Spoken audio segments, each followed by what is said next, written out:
O my Lord, explain me my breast is my task for me. Remove the impediment from my speech so they may understand what I say.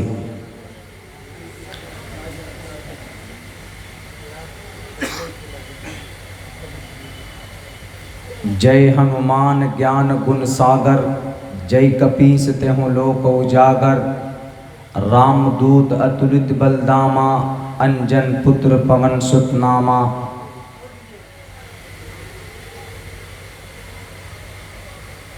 करम वीर बजरंगी, कुमति निवार सुमति के संगी। कंचन वरन बजात सुबैशा, कानन कुंडल कुंचित केशा। ओम शन्नो वरुणा शन्नो मित्रा, शन्नो भवत्वर्यमः, शन्ना ब्रह्मा बृहस्पति। नमो ब्रह्मणे नमस्ते वायो, तमेव प्रतीक्षं ब्रह्मासि। ओम शांति, ओम शांति, ओम शांति। हज़रात मोहतरम, मुअज़्ज़ज़ स्टेज पर उलमाए किराम, हमारे नौजवान साथियों, इस पिंडाल में पर्दे में तशरीफ़ फरमा हमारी समाज के माँ और बहनों,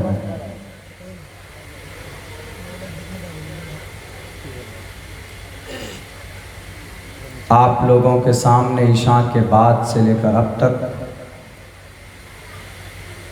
दीन की, कुरान की, शरीयत की बहुत सारी बातें आप लोगों ने समाअत की।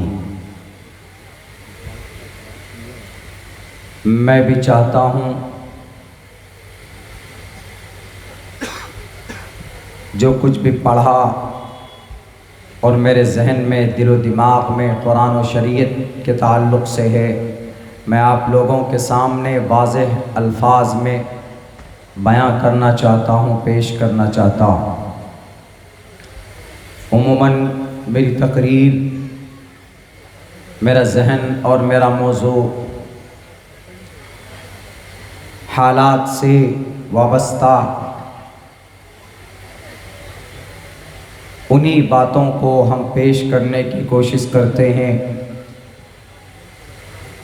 कि जो मौजूदा वक्त के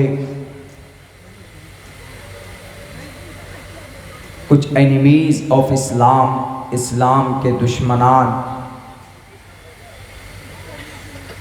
कुरान के मुनकिर, अल्लाह के नास्तिक बंदे, उनकी तरफ से जो इल्ज़ामात और एतराज़ात हमारी शरीयत और कुरान पर किए जाते, मेरी कोशिश रहती है कि हम उन्हें समझाएं।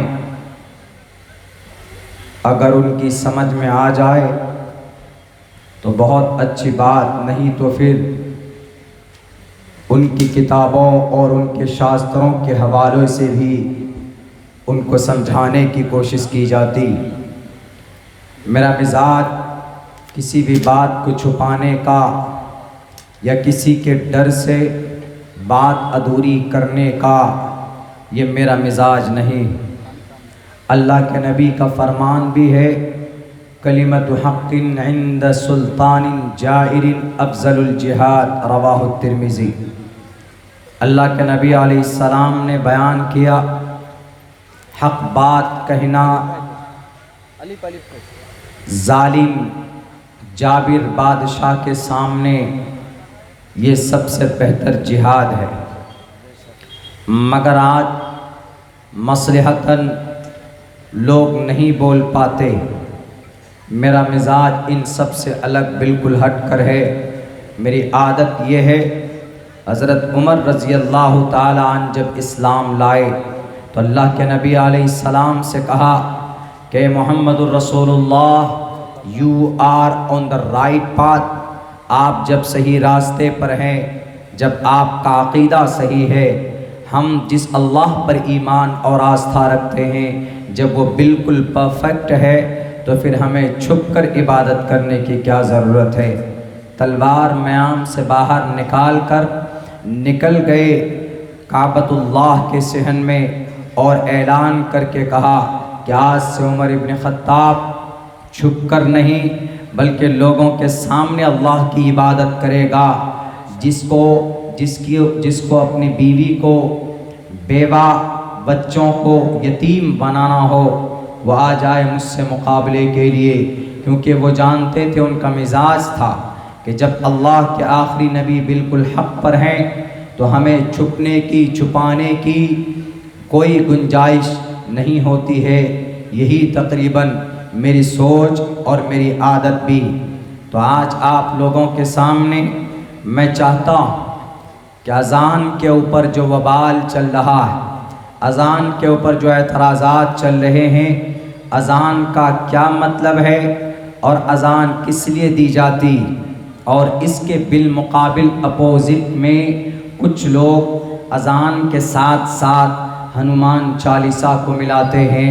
और देखा दुनिया ने बड़े बड़े शहरों में, खुसूसन महाराष्ट्र की जो कैपिटल, महाराष्ट्र का एक बहुत बड़ा शहर जिन्हें माया की नगरी कहा जाता है, शहर मुंबई के कुछ मस्जिद के सामने कुछ नौजवान और कुछ वो सियासी राजनेताओं के इशारे पर कुछ हमारे बिगड़े हुए नौजवान माथे पर वो भगवा बांधकर और मस्जिद के सामने बाज़ाब्ता, मस्जिद की, जामे मस्जिद की, मरकज़ी मस्जिद की गेट के सामने खड़े होकर उन्होंने अज़ान के सेम वक्त में हनुमान चालीसा पढ़ने का उन्होंने प्रयास किया और उन्होंने कोशिश की। क्या हनुमान चालीसा का क्या मकाम है, क्या स्टेटस है, हनुमान चालीसा में क्या बयान किया गया है और हमारे अज़ान में क्या बयान किया गया है, मैं आप लोगों के सामने इसको एक्सप्लेन करूँगा। और दूसरी बात, दूसरे नंबर पर मेरी कोशिश रहेगी कि अभी कुछ दिनों पहले, कुछ दिनों क्या, अभी 2-3 दिन पहले, कल की बात है, बल्कि कल एक ज्ञानवापी मस्जिद में वीडियो सर्वे किया गया और ये बनारस वाराणसी के अंदर ये मस्जिद है और वहाँ एक मंदिर के सामने एक मस्जिद है। उस मस्जिद के ऊपर केस चलाया जा रहा है और उस मस्जिद को तोड़ने की, बुलडोज़र चलाने की कोशिश की जा रही। इनके ऊपर बात करूँगा, रोशनी डालूँगा।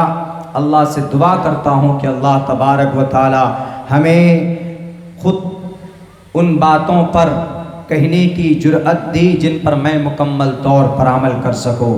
मेरे साथियों, अज़ान मुसलमान नमाज से पहले देते और ये अज़ान का मतलब सिर्फ ये होता है इनविटेशन, इनवाइट करना। It's only announcement for praying of God, for worship of अल्लाह सुब्हानहू व तआला। अल्लाह तबारक व तआला की बंदगी और इबादत करने के लिए, जमा करने के लिए, तमाम मुसलमानों को इन्फॉर्म करने के लिए ये अज़ान दी जाती है। और इस अज़ान का वजूद कब से है, इस अज़ान की तारीख़ को पढ़ने की ज़रूरत है। मैं उन लोगों से कहूँगा जिन लोगों को हमारे अज़ान के अल्फाज से दुश्मनी है, हमारे अज़ान से जिनके पेट में मरोड़ और दर्द पैदा होता, आप हमारे कुरान को, हमारे अहादीस को नहीं पढ़ते, मत पढ़िए, लेकिन अपनी किताबों को ज़रूर पढ़िए। आपकी किताबों में साफ साफ लफ्ज़ों में अज़ान का तज़किरा मौजूद है, जिसमें कहा गया उच्चलापी भविष्यति जनोमम, ऊंची आवाज़ में अंतिम महर्षि लोगों को बुलाएंगे। उच्चलापी भविष्यति जनोमम का क्या मतलब? सिर्फ चीखने से नहीं होता, सिर्फ भाषण देने से नहीं होता, बल्कि पढ़ो, ज्ञान हासिल करो कि इस अज़ान का अर्थ क्या है, ये कब से वजूद में आया, इसका कोई और इंटेंशन है क्या, कोई और मकसद है क्या, तो आपको खुद पता चल जाएगा कि अज़ान का मकसद कुछ नहीं, सिर्फ ये कि लोगों को ख़बर दी जाती है कि मुसलमानों, तुम्हारे नमाज का वक्त आ चुका है, तुम नमाज पढ़ने के लिए तैयार हो जाओ। मुझे बताए यहाँ पर हज़रात उलमाए किराम की बड़ी तादाद, दुनिया के किसी भी आलिम दीन से पूछ सकते, किसी भी स्कॉलर ऑफ इस्लाम से पूछ सकते हैं कि क्या अज़ान का कोई दूसरा अर्थ है, अज़ान का कोई दूसरा मतलब नहीं हो सकता, अज़ान का कोई दूसरा इंटेंशन नहीं हो सकता।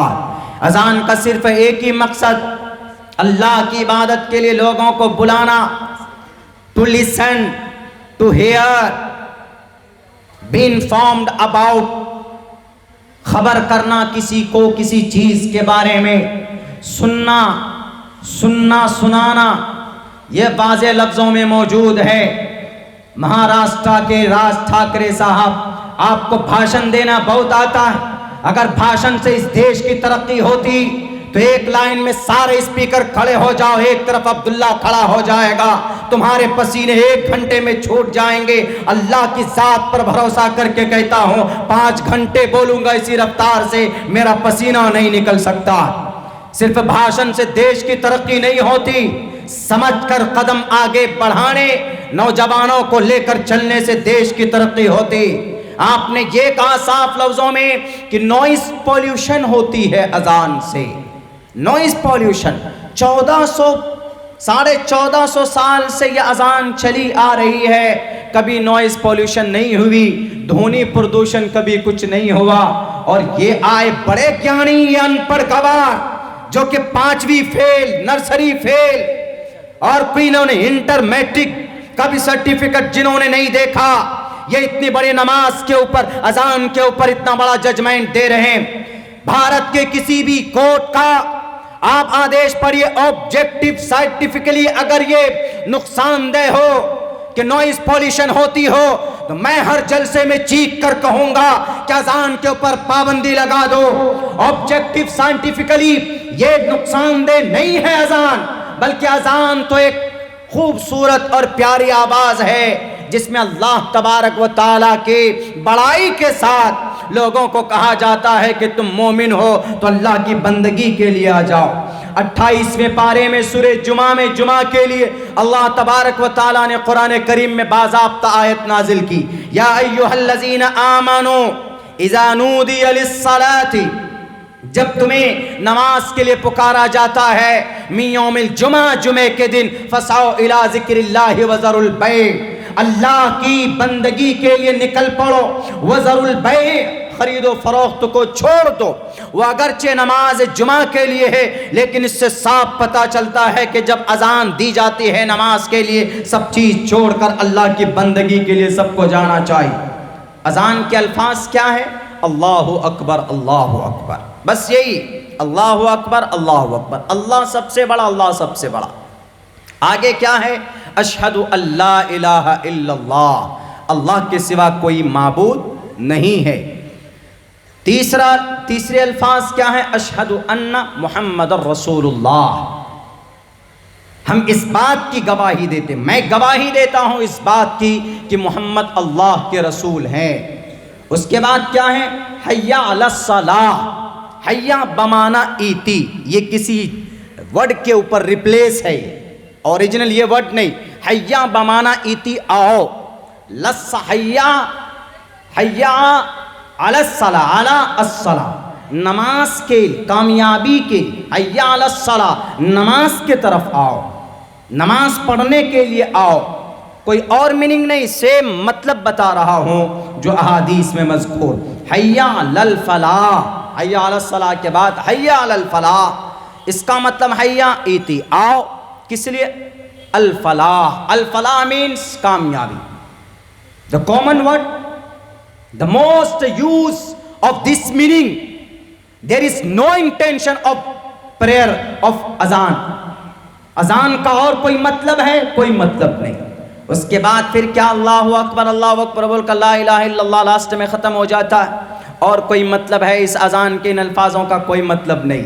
अब इसको मिला देते हैं किसके साथ? हनुमान चालीसा के साथ। इस अजान में 2 पैगाम है। एक पैगाम यह है कि अल्लाह सबसे बड़ा है और अल्लाह ही बंदगी के लायक है। दूसरा पैगाम यह है कि मोहम्मद अल्लाह के रसूल हैं।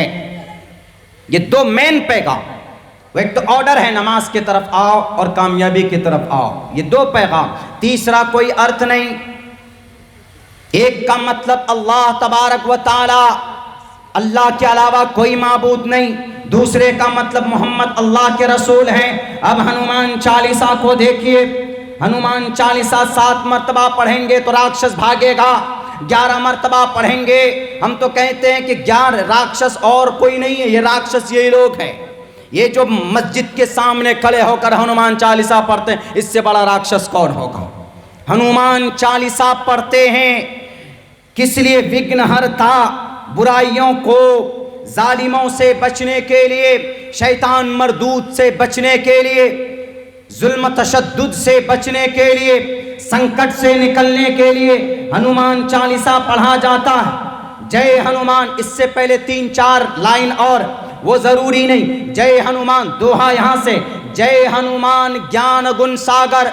जय का मतलब जय हो, जय का मतलब आपका बोलबाला हो। जय हनुमान, ए हनुमान आपका बोलबाला हो। हनुमान कौन है? ज्ञान गुण सागर, जो ज्ञान का पिटारा रखता है, जो गुण जिनके अंदर है। सागर, ज्ञान और गुण का सागर। जय हनुमान ज्ञान गुण सागर। जय कपीस त्यों लोक उजागर। जय कपीस, कपीस भी हनुमान का दूसरा नाम। जय जय हो कपीस, त्यों लोक उजागर। तीनों लोक में, तीनों लोक का मतलब स्वर्ग लोक यानी जन्नत, और भूलोक ये जमीन, और मृत्युलोक, इन तीनों लोक में यानी इन तीनों दुनिया में, तीनों दुनिया में जय कपीस त्यों लोक उजागर। आपका ही चर्चा है। किसकी तारीफ हो रही है? हनुमान जी की तारीफ हो रही। वो हनुमान जी जो एक सिर्फ दूत थे, जो सिर्फ एक नेकी करने वाली जात थी, वो कोई परमात्मा नहीं थे। और हमारे आजान के अल्फाज अल्लाहु अकबर, अल्लाहु अकबर, कि अल्लाह सबसे बड़ा, अल्लाह सबसे बड़ा। तुम तुलना करते हो अल्लाह का हनुमान से। अगर तुलना करना था तो हनुमान चालीसा में तो रामचंद्र जी से करते, ताकि कुछ पता चलता कि श्री रामचंद्र जी मर्यादा पुरुषोत्तम, आपके राम है, आपके परमात्मा है, तो हमारे परमात्मा से आप कंपेयर करते। एक तरफ अल्लाह, एक तरफ हनुमान जी। जय कपीस त्यों लोक उजागर, तीनों लोक में आपका चर्चा है। आगे क्या बयान करता है? रामदूत अतुलित बलदामा। राम के दूत थे अतुलित बलदामा, बहुत बड़े ताकतवर थे श्री रामचंद्र जी। जब वो जीवनी संजीवनी की बोटी की जब जरूरत थी, जिससे लक्ष्मण का इलाज करना संभव था, तो उनको भेजा था, तो वो जाकर पूरे के पूरे पहाड़ को उठाकर लेकर आए थे। ये देवमालाई कहानियां, इसीलिए उनको कहा गया रामदूत अतुलित बलदामा, अंजनी पुत्र पवन सुतनामा। हनुमान जी के कोई माँ नहीं, कोई बाप नहीं, अंजनी पुत्र यानी जो कोई जन्मा नहीं है, वो इस धरती के ऊपर आया यूं ही। अंजनी पुत्र पवन सुतनामा, पवन सुतनामा भी उनका नाम। आगे लिखता है वीर बजरंग विक्रम बजरंग बली, ये भी नाम है उनके। और आगे बयान करते हैं कुमति निवार सुमति के संगी, वो हनुमान जिनका दिमाग खराब होता था तो वह हनुमान उनके दिमाग को ठीक करते थे। कुमति निवार, जिसके दिमाग में भूसे भर जाते थे, उनकी सीट नहीं आई, उनका कोई एमएलए नहीं जीतता था, उनका दिमाग में भूसा भर गया। राज ठाकरे साहब, हम जानते हैं आप इससे कंट्रोवर्सी बयान क्यों देते, क्योंकि आपकी पार्टी अभी कमजोर चल रही, आप राजनेता बनना चाहते, आप फेमस होना चाहते, इसलिए देखा आपने कि बहुत आसान है फेमस होना। हिंदू मुसलमानों के बीच में कोई एक ऐसा मसला, ऐसा भाषण दिया जाए जिससे हिंदू मुसलमानों के बीच में तकरार और दंगे और फसाद हो। अगर भड़काने की बात करते हो तो भड़काने के लिए मुझसे ज्यादा तुम नहीं बोल सकते, हमसे ज्यादा तुम नहीं भड़का सकते। राज ठाकरे साहब, आपको जितनी बड़ी गद्दी मिली है, आपके चचा के इंतकाल के बाद आपको पूरे इस देश को लेकर आगे चलना चाहिए था, लेकिन आपने दिल में ठेस पहुंचाई, आपने तकलीफ दी है भारत के 35 करोड़ मुसलमानों को। आपने सिर्फ अपनी पार्टी को ज्यादा फेमस करने के लिए आपने इस तरह के भाषण दिए। आपको शर्म आनी चाहिए, आपका दिमाग खराब हो गया है। और आप जैसे लोगों के दिमाग को ठिकाने लगाने के लिए वही हनुमान जी आए थे और कहा कुमति निवार। कुमति, दिमाग जिनका खराब होता है, उनकी निवारण के लिए आए थे हनुमान चंद्र जी। सुमति के संगी, और जो अच्छा अकल वाला है उसका हमेशा से श्री हनुमान जी ने हमेशा से उनका साथ दिया। आगे क्या उनकी तारीफ, आगे एक और लाइन है, कंचन कंचन बरंग सुभेशा, कानन कुंडल कुंचित केशा, कान में कुंडली, घुंघरे वाले बाल, सुनहरे रंग और हाथ में वज्र। वज्र, वो वज्र इतना बड़ा वो होता है। ये तारीफ अजान में क्या तारीफ थी? अजान में अल्लाह की बड़ाई थी, मोहम्मद को अल्लाह को रसूल बताया गया। और यह हनुमान चालीसा में क्या बयान किया गया? एक सिर्फ एक अदना श्री हनुमान जी जो एक वानर थे। वानर, वानर मीन्स एक बंदर थे, वो बंदर, उनको किराए पर लिया था श्री हनुमान श्री रामचंद्र जी ने, और सीता मैया को छुड़ाने के लिए उनको लंका से रावण के मुकाबले के लिए उनको खड़ा किया था। ये एक तारीखी हकीकत है, कोई कंपेयर नहीं है। अजान कब से वजूद में आई, इन लोगों को पता होना चाहिए। अल्लाह के नबी अलैहिस्सलातु वस्सलाम जब मक्कतुल मुकर्रमा से हिजरत करके मदीना गए, नमाज पढ़ने में दिक्कत होती थी, दुश्वारी होती थी, तो उस वक्त आप अलैहिस्सलातु वस्सलाम ने सहाबा को जमा किया। ये तारीख़ी हदीस की बात सुना रहा हूँ, आप लोग भी अपने दिमाग में जो लोग नहीं जानते हैं बिठा लीजिए। अगर कोई बोलता है तो उनको कहिए कि हमारी जो अजान इसकी शुरुआत कब से हुई।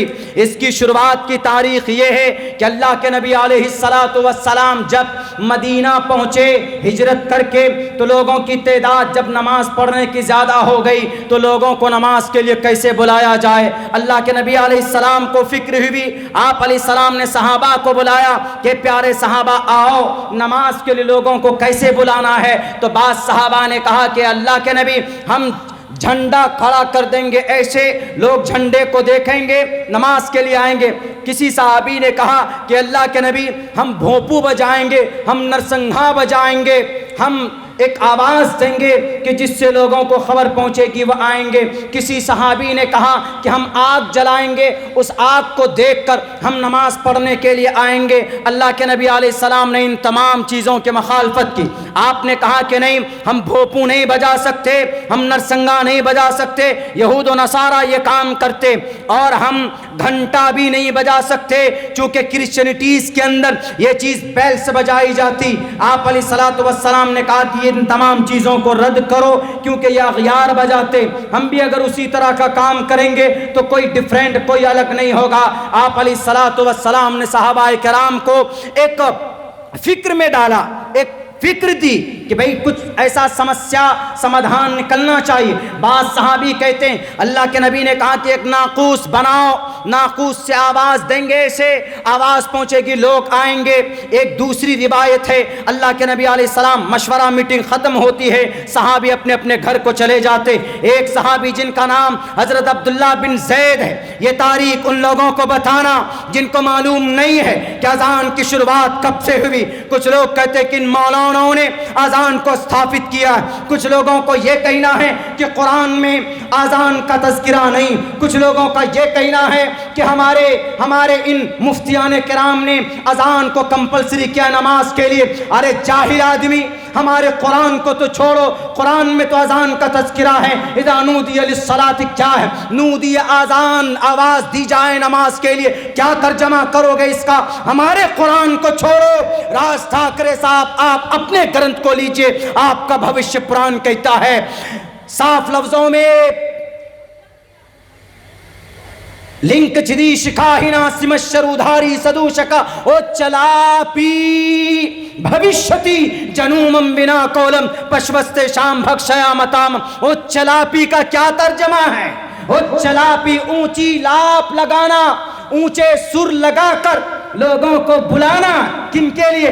परमात्मा की भक्ति करने के लिए, नमाज और प्रेरणा करने के लिए। हमारी किताब को छोड़ो, अपनी किताब को पढ़ो। अगर जर्रा बराबर भी ज्ञान है आपके अंदर, अगर जर्रा बराबर भी आप अपनी किताबों से मोहब्बत करते हो, ये सिर्फ दुश्मनी की बात कहाँ से सीखी आपने? नहीं होनी चाहिए ये सारी बातें। आप अपनी किताबों को पढ़ो। हमारे कुरान में तो अजान का तज़किरा है, आपके वेदात के अंदर भी, आपके पुराणों के अंदर भी हमारे अजान का तज़किरा मौजूद। और चलापी भविष्यति जनूमम बिना कौलम च पश्वस्ते शाम भक्षया मतामम मुस्लिने व संस्कारा कोशेरी भविष्यति।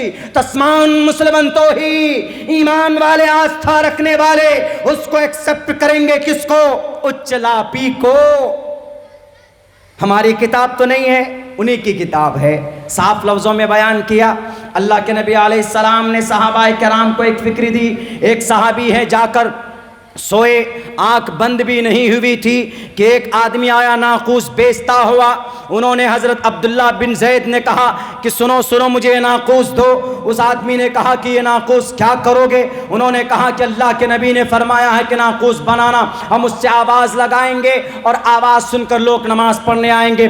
उस आदमी ने, जो ख्वाब में सपने में बात चल रही, उन्होंने कहा कि तुमको नाकूस से ज़्यादा बेहतर बात ना बता दो कि जिसको तुम बोलोगे तो लोग नमाज के लिए आएंगे। ये अजान की हकीकत बयान कर रहा हूँ। ये सारे मीडिया वाले मेरी तकरीर को आप अपलोड कीजिएगा और मैं अल्लाह से दुआ करता हूँ कि मेरी इस तकरीर को पहुँचाओ इन राक्षसों के दिलो दिमाग में, ताकि इनके दिमाग से भूसार निकल जाए, जितने भी गलत फहमियाँ हैं अजान के ताल्लुक से। उस सहाबी ने कहा कि अच्छा बताओ वो कौन से कलिमात हैं कि जिसको मैं पढ़ूंगा तो लोगों को खबर होगी, लोग नमाज पढ़ने आएंगे। तो उस आदमी ने, जो सपने में वो आदमी नहीं था बल्कि वह अल्लाह के तरफ से वही थी, वह अल्लाह के तरफ से भेजा हुआ फरिश्ता था, उन्होंने कहा कहो अल्लाहु अकबर अल्लाहु अकबर अल्लाहु अकबर अल्लाहु अकबर, अशहदु अल्ला इलाहा इल्लल्लाह अशहदु अल्ला इलाहा इल्लल्लाह अशहदु अन्न मुहम्मदर रसूलुल्लाह अशहदु अन्न मुहम्मदर रसूलुल्लाह, हय्या अलस सलाह हय्या अलस सलाह हय्या अलल फलाह हय्या अलल फलाह, अल्लाहु अकबर ला इलाहा इल्लल्लाह। जैसे ही उनकी आंख पूरी लगी नहीं थी, हल्की नींद में थे, फौरन उठते हैं, अल्लाह के नबी के पास आकर कहते हैं कि अल्लाह के नबी हमने ऐसा ऐसा सपना देखा। तो अल्लाह की चूंकि चर्चा चली रही थी कि नमाज के लिए लोगों को कैसे बुलाएं, तो अल्लाह के नबी ने कहा कि तुमने हक कहा, यह बिल्कुल सही बात है, यानी वो बात बिल्कुल परफेक्ट अल्लाह तबारक व तआला के तरफ से थी। तो हज़रत अब्दुल्ला इब्न ज़ैद, हज़रत बिलाल हबशी को बुलाया जाता। बिलाल हबशी एक इथोपियन स्लेव, एक गुलाम, एक काले कलोटे गुलाम को, दुनिया वालों आज तो तुम बात करते हो लेजेंडरी का है तुम्हारे अंदर, अगर तुम सीएम बनते हो तो तुम किसी गरीब को रखते हो जॉब पे, किसी गरीब को तुम अपना पीए बनाते हो, पर्सनल असिस्टेंट, किसी गरीब को अपना सेक्रेटरी बनाते हो? नहीं बनाते। अल्लाह के नबी ने कहा बुलाओ बिलाल को। एक गुलाम थे, एक काले और बदसूरत इंसान को अल्लाह के नबी ने कहा कि बिलाल सुनो, सीखो। फ़अज़्ज़ना बिलाल रज़ी अल्लाह ताला अन्हु, हज़रत अब्दुल्ला ने उनको सिखाया और ये कहा कि बिलाल आज से तुम काबतुल्लाह, आज से तुम मस्जिद नबी पर चढ़कर तुम ऐलान करोगे, इन कलिमात को कहोगे और इस अजान को तुम दोगे ताकि लोग अजान को सुनकर नमाज पढ़ने के लिए आएंगे। ये तारीख है अजान की। उत्तर प्रदेश के राजनेताओं, दुनिया को, भारत को अंगारों में फेंकने वालों और हमारे महाराष्ट्र के राज ठाकरे साहब, ये तारीख अजान की है, ये तारीख 1450 साल पहले से है। आज आपके पेट में क्यों दर्द हुआ? अब से पहले ध्वनि प्रदूषण नहीं था। अब क्या अजान को मसाला लगाकर हम लोग देते हैं? क्या उसमें बारूद लगाकर हम लोग अजान देते?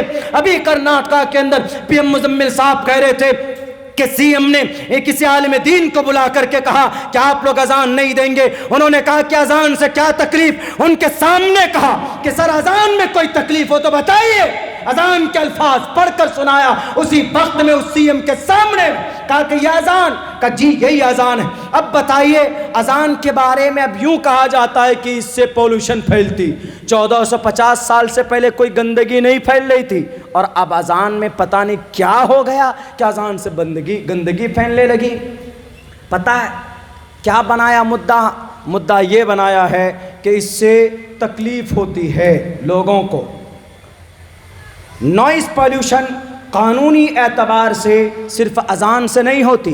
नॉइस पॉल्यूशन का मतलब होता है कि शोर होता है माइक में और उस शोर की वजह से हवाओं में, समाज में एक तरह से बीमारी फैलती, पॉल्यूशन। इस वजह से इसको बैंड होना चाहिए। अब ये बताइए कि सिर्फ अजान से नहीं होती। भारत के संविधान में लिखा है साफ लफ्ज़ों में, नॉइस पोल्यूशन का ज़रिया कौन? हम लोग मोटरसाइकिल चलाते, गाड़ी चलाते, उसमें जो हॉर्न बजाते हैं राज ठाकरे साहब। आप घर से निकलते हो, मुंबई की ट्रैफिक कितनी मशहूर है, आप जो चीखते चिल्लाते हो गाड़ी में बैठकर, आपके ड्राइवर जो हॉर्न बजाते हैं, उस हॉर्न से भी नॉइस पोल्यूशन होती है। अपने हॉर्न को गाड़ी से निकाल कर फेंको। उत्तर प्रदेश के सीएम साहब, आप भी इसलिए कि ध्वनि प्रदूषण की बात करते हो तो हाई कोर्ट का जजमेंट है कि ध्वनि प्रदूषण के लिए गाड़ी का जो हॉर्न से आवाज निकलती है उससे भी नॉइस पॉल्यूशन होती। सिर्फ मुसलमानों की अजान, और यकीनन कोई मसला नहीं है, सिर्फ एक फेमस होना चाहते हैं कुछ लोग और बहुत आसानी से हो जाते, कोई मसला नहीं दिखा, अजान होती, इस अजान से हमको तकलीफ। वही सोनू निगम साहब कुछ दिन अजान का विरोध कर रहे थे और आप उसी अजान का नाम ले रहे। अब ताज्जुब की बात है, अब इस भारत जैसे मुल्क में ये नारा लगा दिया जाता है कि हिंदुओं एक एक मस्जिद से लाउड स्पीकर कर उठा कर फेंक दो। किसी माए के लाल को इजाजत नहीं दी भारत के संविधान ने कि किसी भी धार्मिक स्थल से उनके लाउड स्पीकर को उठाकर फेंको। 1930 में सबसे पहले लाउड स्पीकर सिंगापुर की उस मस्जिद सुल्तान मस्जिद के ऊपर इस्तेमाल किया गया। 1930 में सिंगापुर वहां पर, और तब से चला आ रहा। और पूरे इंडोनेशिया 90% मुसलमान, 10 लाख 8 लाख मस्जिदें, सब में लाउड स्पीकर अजान दी जाती। हाँ, ऐसा हो सकता है कि कभी कभी अगर कोई दिक्कत कोई तकलीफ हो तो आप कह सकते हैं कि थोड़ी साउंड को कम कर लीजिए। एक आदमी तो यूँ कहता है कि मौलाना अजान से, आपके अजान में हमारे ईश्वर की, परमात्मा की हानि होती, उनका अपमान होता है। कैसे? अल्फाज मैंने 2-3 दिन पहले पढ़े थे, अभी पढ़ता हूँ। अशहदु अल्ला इलाहा इल्लल्लाह। उन्होंने कहा कि देखिए, डिबेट में बोला है बाज़ाब्ता, वन पढ़ आदमी क्या बोलता है कि इसमें देखिए क्या कह रहा है। मुअज्जिन कहता है अशहदु, मैं गवाही देता हूँ, अल्लाह इलाहा, अल्लाह के सिवा कोई माबूद नहीं, अल्लाह ही इबादत के लायक है। तो इसमें अल्लाह की इबादत की बात कही गई, बाकी परमात्माओं का, बाकी खुदाओं का इनकार किया गया है, इसलिए हमारे खुदा और भगवान का अपमान हुआ है। ऐसा है? ऐसा हो सकता है अगर हम अल्लाह की इबादत करते हैं तो भगवान का अपमान कैसे हो सकता? अगर कोई रामचंद्र जी का नाम ले रहा है तो हमारे अल्लाह का अपमान नहीं, अपमान मतलब बेइज्जती, वो इसको बेइज्जती की दृष्टि से समझते। अगर हम अल्लाह का नाम लेते हैं, मुहम्मदुर रसूलुल्लाह को फॉलो करते हैं, तो इससे किसी भी भगवान, ईश्वर, परमात्मा, देव, ऋषि मुनि, देवी देवता का अपमान नहीं होता, उनका इनकार ज़रूर होता, अपमान नहीं होता, बेइज्जती नहीं होती। अपमान में, बेइज्जती में, नास्तिक में फ़र्क है गुरुजी। इसीलिए कहते हैं कि ये सस्ती पॉपुलैरिटी, ये सस्ती पब्लिसिटी को बंद कीजिए। अजान मुसलमानों की धार्मिक चीज़ है, इनको करने दीजिए। और आपका हनुमान चालीसा आप इतना नहीं जानते होंगे कि जितना मैं एक तालिब इल्म होकर आपको बता रहा हूँ। तो पूछिए इन लोगों को, जाते हैं माइक लेकर हनुमान चालीसा के नाम पर सुंदरकांड की वर्णन करते, कोई ब्रह्मा सूत्र पढ़ने लग जाता, कोई गायत्री मंत्र पढ़ने लग जाता। पूछो तो क्या करने आए? हनुमान चालीसा पढ़ रहे। अरे बेवकूफ़, हनुमान चालीसा ये थोड़ी, वो तो गायत्री मंत्र पढ़ रहे हो तुम, उन्हें याद तक भी नहीं। बस सिर्फ दुश्मनी में नेताजी ने कह दिया, बस नेताजी की कहने की वजह से अब माइक ले लो, माइक बांट रहे हैं हनुमान चालीसा पढ़ने के। मैं तो कहता हूं कि पढ़िए आप हनुमान चालीसा, आप पढ़िए गायत्री मंत्र, आप पढ़िए ब्रह्मा सूत्र, आप पढ़िए आखिरत के बारे में जो पैगामात आपकी किताबों के अंदर, इंसानियत के ताल्लुक से आपकी किताबों के अंदर जो पैगामात, हम मना नहीं करते, हम भी साथ देंगे, हम बताएंगे आपको, हम सिखाएंगे आपको कि पढ़िए हनुमान चालीसा। जय हनुमान ज्ञान गुण सागर, जय कपीसते हो लोक उजागर, राम दूदा तुलित बलदामा, अंजन पुत्र पवन सुतनामा, वीर विक्रम बजरंग बली, अनकुमति निवार सुमति के संगी। आप पढ़िए कंचन बरन विराज सुबेशा, कानन कुंडल कुंचित केशा। हम मना नहीं करते, लेकिन आप मुसलमानों की मस्जिद के सामने खड़े होकर पढ़ते, क्या मतलब है? क्या आपको अजान से नफरत है? आज तक किसी मुसलमान ने किसी भी भजन पर एतराज नहीं किया, आज तक किसी भी मुसलमान ने हिंदू भाई के गायत्री मंत्र पढ़ने पर एतराज नहीं किया। हमको खुशी होती कि कम से कम कुछ हिंदू भाई अपने ईश्वर की पूजा पाठ करते, दुआ करते हैं कि अल्लाह उनको हिदायत दे दे, अगर वो सही हक पर हैं तो उनको जन्नतुल फिरदौस अता करे अल्लाह तबारक व तआला, अगर वो सही रास्ते पर हैं तो। हमने तो आज तक मुखालफत नहीं की, लेकिन लोगों समझने की ज़रूरत है समझने की बात है कि ये नेता लोग और हमारे जो नौजवान एकदम उछलते कूदते नेताजी के बात पे, कुछ पैसे दिए तो डीजे लगा लिए, कुछ पैसे दिए तो जनाब हॉर्न लगा देते हैं। किसके लिए? हनुमान चालीसा पढ़ने के लिए। याद रखो, एक मंत्र पढ़ रहा हूँ, पूरा मंत्र मुझे याद नहीं है, आखिर का जो एक लाइन है उसको मैंने आज ही मुताले के अंदर लाया। ना पुत्र ही सहायार्थ, ना मूत्र ही सहायार्थ, माता पिता धर्मश्यति। छोटा है, बहुत बड़ा मतलब है इसका। ना पुत्र ही सहायार्थ, ना तो तुम्हारा कोई सीएम साथ देगा, न तो कोई होम मिनिस्टर साथ देगा, न तो तुम्हारा कोई नेता तुम्हारा साथ होगा, तो कौन होगा साथ? ना पुत्र ही सहायार्थ, पिता माता, ना पुत्र ही, ना ही पुत्र बेटा साथ देगा, सहायार्थ कोई हेल्प नहीं करेगा। कहां पर? इस जमीन पर नहीं, मरने के बाद। एन मनुष्य रूपेण घर्मश्य, मनुष्य रूपेण, इंसान की शक्ल में इस जमीन पर तो हो, लेकिन जब इस दुनिया से जाओगे, जाने के बाद ईश्वर के सामने खड़े होगे, यही हिंदू मुसलमान करवाओगे, जहांगीरपुरी का पूरा दंगा रचकर मुसलमानों के गले में डाल दोगे, तो उस वक्त परमात्मा पूछेगा किसके कहने पर किया था? जी सीएम साहब के कहने पे। किसके कहने पे तुमने हिंदू भाई मुसलमान भाइयों को तकलीफ दी थी? जी फला नेताजी के कहने पे। क्यों? क्योंकि दिल्ली के अंदर सर म्यूनसिपलिटी का, वहाँ के बल्दिया, वहाँ के शहर का इलेक्शन होने वाला था। हिंदू भाइयों को वन साइडेड करने के लिए हम हिंदू मुसलमान कराना चाहते थे। मरोगे, ईश्वर के पास जाओगे तो ईश्वर कहेगा क्या आज कोई मदद करेगा?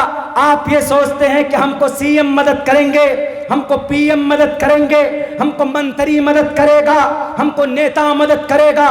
भूल जाओ, इस सपने में मत रहो। वो आज भी तुम्हारे बच्चों को आज आतंकवाद, तुम्हारे बच्चों को फसादी बनाते, तुम्हारे बच्चों के दिलो दिमाग में जहर भरते। इस दुनिया के अंदर तुम तो नफरत बोओगे, लेकिन मरोगे जब ईश्वर के पास जाओगे तो उस वक्त तुम्हारे माता पिता भी तुम्हारी मदद के लिए खड़े नहीं होंगे, क्योंकि मरने के बाद हर आदमी अपना अमल लेकर ईश्वर के पास खड़ा होगा। ना मूत्र ही सहायार्थ, माता पिता कोई भी उसका सामने अगर आएगा मदद के लिए, माँ भी अपने बच्चे का इनकार कर देगी, बाप भी देखेगा कि मेरा बेटा है, वो भी इनकार कर देगा कि मैं इस बेटे का मदद नहीं कर सकता, इसलिए कि ये मेरे कहने पर नहीं बल्कि नेताओं के कहने पर तलवार हाथ में लेकर जय श्री राम का नारा लगाता था।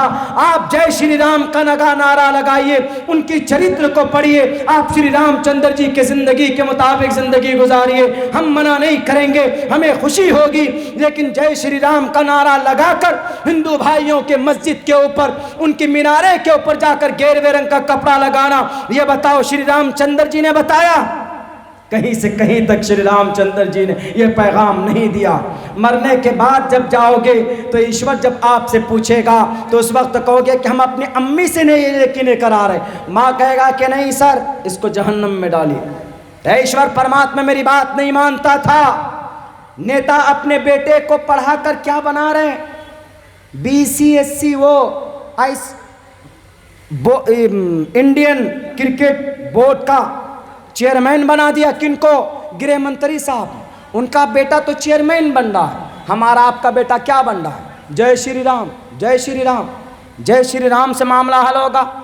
या मुसलमान का बच्चा अगर बोलेगा अल्लाहु अकबर, नारे तकबीर, अल्लाहु अकबर, इससे समस्या हल होगा? वो एक धार्मिक चीज है, जब कभी जोश आता है तो नारे तकबीर अल्लाहु अकबर लगा देते हैं, इबादत हो गई, चलो। लेकिन क्या नारे तकबीर अल्लाहु अकबर बोलकर क्या दुनिया के अंदर हमारे बैंक बैलेंस जमा हो सकते, हमारा घर चल सकता है क्या? मैं पूछना चाहता हूं नौजवानों से जो इस रामनवमी के त्यौहार के मौके पर हाथ में तलवार लेकर, तीर भाले लेकर मुजफ्फरपुर की मस्जिद में जाकर वहां पर झंडे गाड़े। किसने इजाजत दी? किसने अथॉरिटी दी? भारत के संविधान के मुताबिक इंडियन जुडिशरी से मैं कहूंगा क्या आप उन लोगों के हाथ में हथकड़ी डालिए? आपके इंडियन कॉन्स्टिट्यूशन इजाजत नहीं देता किसी की धार्मिक स्थल को तोड़ने के लिए या जबरदस्ती कब्जा करने के लिए। इस्लाम के अंदर कहीं पर भी इसका वजूद नहीं मिलता।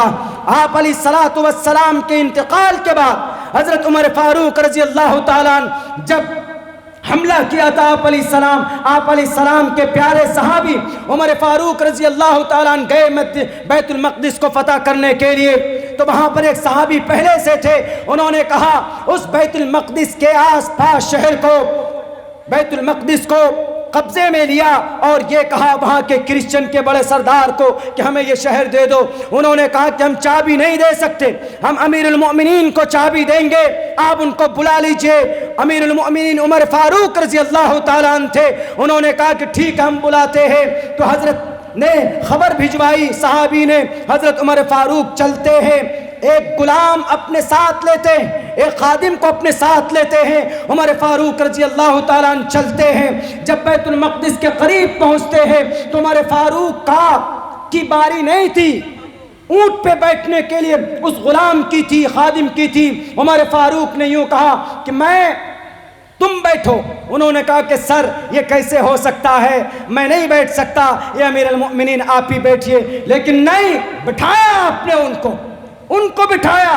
देखो 22 लाख मुरब्बा मील को फतह करने वालों, नहीं चाहिए तुमको तो एक स्टेट चाहिए, तुमको तो उत्तर प्रदेश चाहिए, तुमको तो महाराष्ट्र में इलेक्शन जीतना, तुमको भारत में हुकूमत करनी है। 22 लाख मुरब्बा मील का एक प्राइम मिनिस्टर जो अपने गुलाम को अपनी उनकी बारी पर ऊंट पर बिठाता है, हमको होता नहीं चाहिए, हमको कुर्सी न चाहिए था, न आज चाहिए, न कल चाहिए, हमको अमन चाहिए, हमको शांति चाहिए। जिस मुल्क में रहते हैं उस मुल्क में मजहब की हमें आज़ादी चाहिए।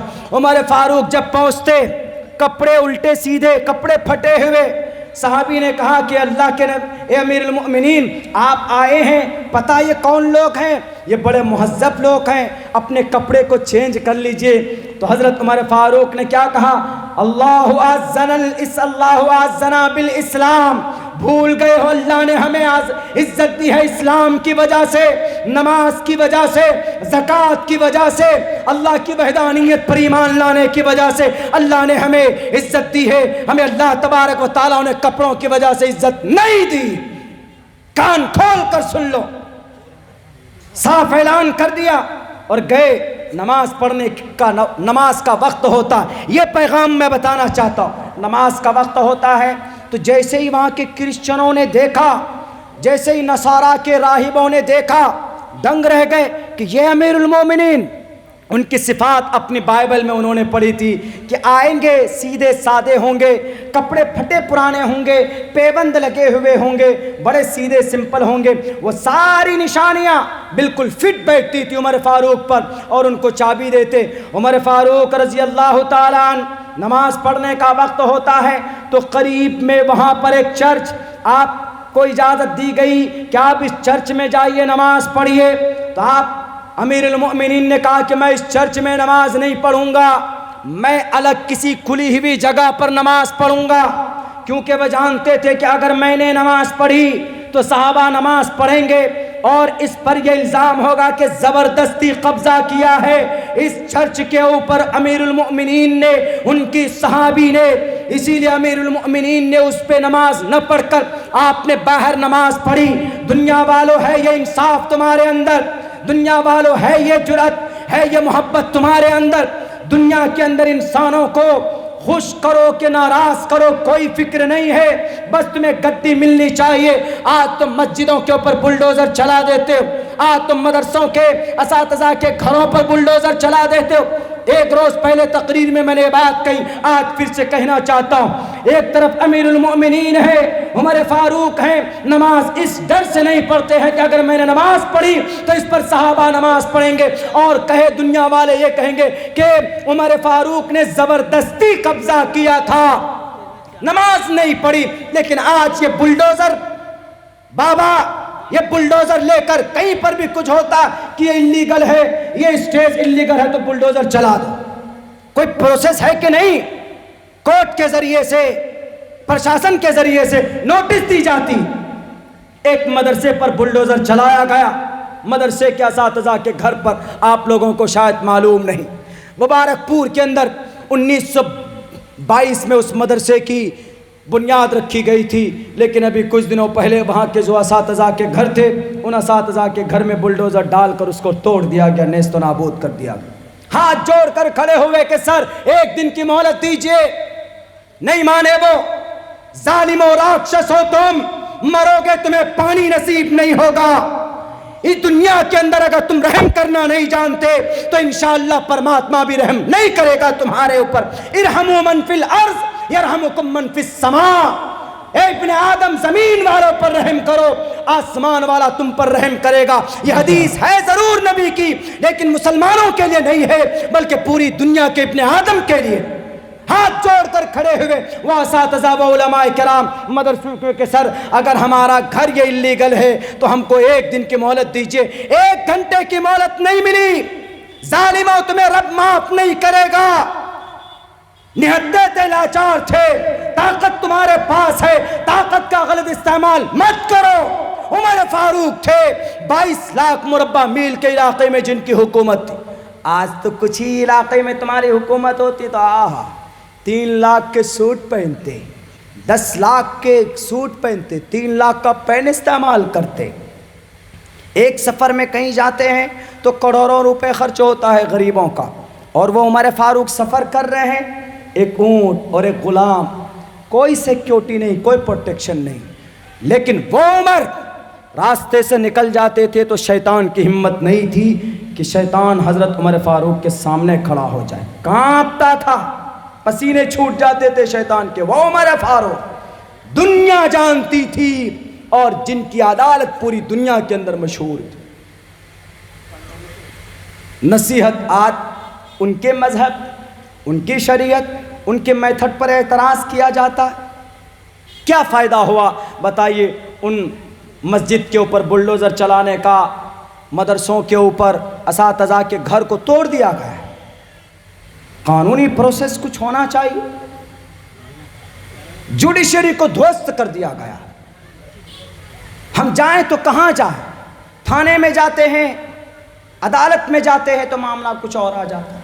अभी एक मस्जिद है, मस्जिद का मतलब मस्जिद, अल मस्जिद मसजा सजादा यसजुदु सजदन, अल फाइलु मिन्हु साजिद, सजादा यसजुदु, मस्जिद होना चाहिए। इसमें ज़र्फ़ उलमा जानते हैं किसी वजह से, सर्फ़ के किसी कायदे की वजह से मस्जिद का मतलब सजदे की जगह, जहाँ पर सजदा किया जाता है उस जगह को मस्जिद बोलते।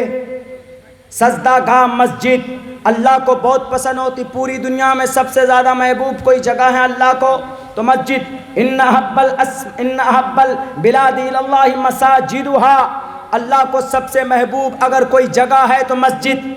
व अबग़ज़ुल बिलादी इलल्लाहि अस्वाक़ुहा, और सबसे ज़्यादा नापसंद कोई जगह है तो वह बाज़ार। चूँकि बाज़ार में ग़ीबत होती है, बाज़ार में फजूल खर्ची होती है, बाज़ार में और एक दूसरे की चुगलखोरी करते हैं, बुराई करते। और मस्जिद वो जगह है कि जहाँ पर वज़ू करके अल्लाह की भक्ति करते हैं, अल्लाह के लिए नमाज पढ़ते हैं, अपने सजदे को, पेशानी को सजदा करते, पेशानी को झुकाते हैं, कुरान की तिलावत करते हैं। आराम और सुकून का माहौल हमें वहाँ पर मिलता है। मस्जिद नमाज की जगह, सजदा करने की जगह। मगर आज एक मस्जिद पर इल्ज़ाम लगाकर उसको ध्वस्त कर दिया जाता। ज्ञानवापी मस्जिद अभी 1-2 रोज़ के अंदर बहुत बड़ा बर्निंग इशू बनाया गया, बहुत बड़ा इशू बना दिया गया। ज्ञानवापी मस्जिद काशी विश्वनाथ की मंदिर, विश्वनाथ, भोले विश्वनाथ की, अन्नपूर्णा देवी, अन्नपूर्णा माता की सरजमीन, वहाँ पर एक तरफ विश्वनाथ की मंदिर, ऐसे विश्वनाथ की मंदिर, इधर ज्ञानवापी मस्जिद, गेट दोनों के आमने सामने, लेकिन मस्जिद को घेर दिया गया लोहे से, लोहे के ग्रिल से घेर दिया गया। यह मस्जिद कब बनाई गई? इस मस्जिद का निर्माण 1585 में अकबर बादशाह ने कराया था। मस्जिद को अकबर बादशाह ने बनाया और उनके साथ साथ विश्वनाथ की मंदिर को भी अकबर ने बनाया। दोनों को एक साथ बनाया था 1585 में। अपने आप नहीं बनाया था, बल्कि राजा टूडरमल उन्होंने दुनिया के ज्ञानी नारायण भट्ट के सहायता से मंदिर को भी, मस्जिद को भी बनाया था। यानी आदेश तो अकबर बादशाह का था, लेकिन बनाने वाले राजा टोडरमल और नारायण भट्ट दोनों ने मिलकर मस्जिद भी बनाई और मंदिर भी बनाई। क्योंकि अकबर ओपन जहन का था, वो एक नई शरीयत लाना चाहता था। उस शरीयत का नाम दीन इलाही था, यानी हिंदू मुस्लिम सबके सब बराबर, जो जिधर इबादत करना चाहे। हालांकि ये कॉन्सेप्ट तो पहले से ही है कि जो जिधर इबादत करना चाहे आज़ाद है, लेकिन समझाने की कोशिश की जाए। लेकिन अकबर ओपन जहन का था, उन्होंने कहा कि मुसलमानों के लिए मस्जिद बनाओ और हिंदू की पूजा के लिए मंदिर बनाओ। 1585 में तब से लेकर आज तक वो मस्जिद मंदिर है, ज्ञान वापी जामे मस्जिद, और उधर विश्वनाथ की मंदिर। अभी 4-5 रोज पहले प्राइम मिनिस्टर साहब का वहां पर भाषण होता। कुछ दिन के फौरन बाद बनारस के वहां के डिस्ट्रिक्ट कोर्ट के अंदर केस ओपन होता। केस कब का वाकया, अभी केस ओपन हुआ। एक मसला सामने है, समझ में नहीं आती। देश कब आज़ाद हुआ? 15 अगस्त 1947। उससे पहले तो बहुत सारी ज़मीन हिंदू का मुसलमानों का हिंदुओं ने कब्जा किया। क्या सब लोग आज कॉपी कलम लेकर पहुंच जाएंगे, अपने पेपर लेकर पहुंच जाएंगे कि सर ये ज़मीन हमारी, ये देखो पेपर? नहीं मानी जाएगी। इसलिए कि 18 सितंबर 1991 में संसद के अंदर ये बिल पास हुआ था, ये कानून बना था कि 15 अगस्त 1947 से पहले का कोई भी मामला अगर लेकर आज के 15 अगस्त के बाद कोई कोर्ट में आएगा तो नहीं सुनवाई होगी। अगर किसी मंदिर को मस्जिद या मस्जिद को मंदिर बनाने की बात कही जाएगी कोर्ट में, जो भी एप्लीकेंट होगा, जो भी दरखास्त देने वाला होगा, उसको 1 से 3 साल की सजा हो सकती। आप कहेंगे कि बाबरी मस्जिद का क्यों हुआ फिर? तो बाबरी मस्जिद का मामला इसीलिए हुआ क्योंकि आज़ादी से पहले से उसका झगड़ा अंग्रेज़ की अदालत में लंबित था। इसीलिए उसको आज़ादी के बाद भी उसको सुना गया, लेकिन अब कोई मामला नहीं सुना जाएगा। क्यों नहीं सुना जाएगा? इसलिए नहीं सुना जाएगा कि 1991 में बनारस के हाई कोर्ट ने, वहाँ के डिस्ट्रिक्ट कोर्ट ने यह फैसला दिया ज्ञानवापी मस्जिद के लिए कि यह मस्जिद का वजूद 1883-84 के राजस्वी जो पेपर हैं, उनके पास पेपर में लिखा हुआ है कि ज्ञानवापी मस्जिद जामे मस्जिद है, इसमें नमाज होती है। कोरोना काल में भी नमाज हुई है, पहले भी नमाज होती थी। वहाँ पर किसी का कब्र था, उर्स करते थे। उर्स अगरचे इस्लाम में जायज़ नहीं है, लेकिन बहरकैफ इतना तो ज़रूर है कि मस्जिद का जिक्र ज़रूर है। जब 1883-84 के पेपर में जब मस्जिद मौजूद है, आज इन लुटेरों को, इन गुंडों को कौन बताए कि आप अपने ताकत के बलबूते पर आज ने अपने डिस्ट्रिक्ट मजिस्ट्रेट को भेजकर वीडियोग्राफी की कि सर यहाँ से कीजिए। और इल्ज़ाम क्या लगा कि इस ज्ञानवापी मस्जिद को अकबर बादशाह ने, औरंगजेब बादशाह ने मंदिर को तोड़कर, नीचे कुआं है, उस कुएं में शिवलिंग है, उस शिवलिंग और कुआं को तोड़कर उसके ऊपर मस्जिद बनाई। जबकि ये कॉन्सेप्ट और ये भरम गलत है। उस मस्जिद के आज के मुतवल्ली ने कहा, जिनका नाम सैयद यासीन है, उन्होंने कहा कि सन 2010 में उस मस्जिद की हमने सफाई की। मस्जिद के नीचे जो कुआं है, उस कुआं को हमने सफा किया, साफ किया, तो कहीं पर शिव जी का लिंक हमको नहीं मिला। ए बहरूपिये, इस तरह के अफवाह फैलाने वालों के हाथ में हथकड़ी लगनी चाहिए। हम सुप्रीम कोर्ट से ये बात कहेंगे, अफवाहों के ऊपर रोक लगना चाहिए। इन बुलडोजर बाबाओं के हाथ में भी हथकड़ी लगनी चाहिए। अगर कोई लीगल कंस्ट्रक्शन है तो 15 दिन के लिए उनको नोटिस दीजिए और उनको कहिए कि कोर्ट के ऊपर इसका जवाब सबमिट करो। अगर कोई नहीं करता तब आप उसके ऊपर बुलडोजर चला दीजिए। नारे तकबीर, नारे तकबीर। हजरत मौलाना अब्दुल्ला सालिम चतुर्वेदी कासिमी। मेरे साथियों, ये माइक आपका बहुत खतरनाक है। इतने पैसे खर्च किए लेकिन माइक आवाज़ को बैठा देती। कोई बात नहीं, हो जाता है। चूँकि बोलने का मसला रहता है, माइक सही ना हो, ये आवाज़ यहाँ से बैठ जाती है। और सबसे ज़्यादा एनर्जी लॉस कहाँ पे होता है? माइक पे बोलने पे होता है। तो बहरकैफ आइंदा इस बात का ख्याल रखा जाए। बहुत ही मशहूर और बहुत ही अच्छा प्रोग्राम आप लोगों का ये रहा। दो बातें सामने आई, एक अज़ान की और एक मस्जिद की आप लोगों के सामने। मस्जिदें तोड़ रहे हैं, तोड़ने दीजिए। मस्जिदें तोड़ने वाले बहुत पैदा हो गए, तोड़ो मस्जिद आप, मोहल्ला मौजूद। एक मस्जिद और तोड़ने की बात थी, कौन सी? जो दुनिया की सबसे बड़ी मस्जिद, कौन सी मस्जिद है हाजी साहब? काबतुल्लाह। उसको भी तोड़ने के लिए आया था ना अबरहा, उसका नाम अबरहा, शाह मलिक अबरहा आया था तोड़ने के लिए उस मस्जिद को। देखिए इस देश के अंदर इतनी खूबसूरती है। हमारे हिंदू भाई सुबह भजन पढ़ते हैं, मुसलमान कुरान पढ़ता, अज़ान देता, कोई शक नहीं, इतना प्यार, इतना खूबसूरत माहौल। लेकिन कुछ लोगों के पेट पे ना मालूम गैस का दर्द होता है कि राजनीति का दर्द होता है।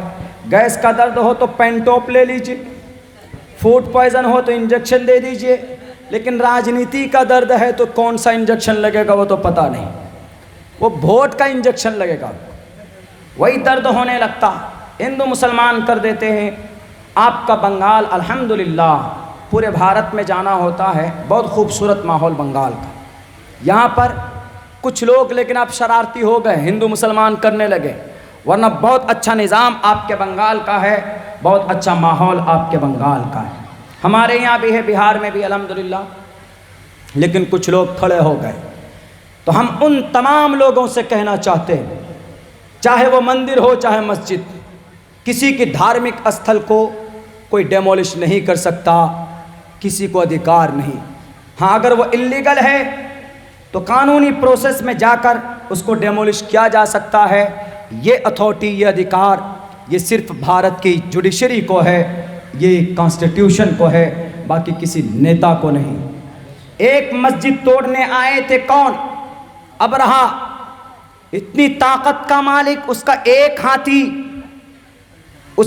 हाथी इतना, बस मुख्तसरन, ज़्यादा लंबा नहीं जा पाऊंगा क्योंकि माइक ने चार्ज बिठा दिया हम लोगों का भी।